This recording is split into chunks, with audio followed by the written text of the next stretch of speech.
2024 er startet stort set som 2023 sluttede. Stigende aktiemarkeder drevet af de store teknologiaktier i USA.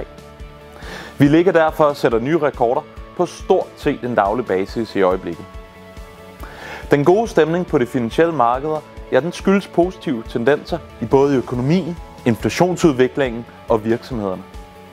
Først og fremmest, så må man altså bare bøje sig i stødet over indtjeningen i Facebook, Apple, Nvidia, Google, Microsoft, Amazon og Netflix. Det, som vi i daglig tale kalder for fangmand-aktierne. Selvom en masse gode nyheder allerede er bagt ind i den kage, så serverer de i øjeblikket for investorerne nogle regnskaber, der bliver ved med at overraske positivt. For det andet, så udvikler inflationen og økonomien sig i hele træskolængder, som markederne ønsker det.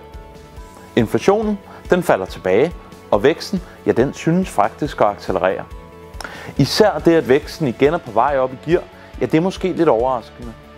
Og når noget overrasker, så skal markederne jo reagere på det, præcis som de har gjort over januar måned.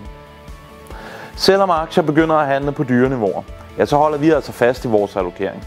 Vi har nemlig, som jeg tidligere har været inde på, flere aktier, end hvad vi normalt ville have. Så længe tingene bliver ved med at blive lidt bedre hver dag, så plejer aktier jo at stige, og mon ikke også de kommer til at gøre det over de kommende par måneder.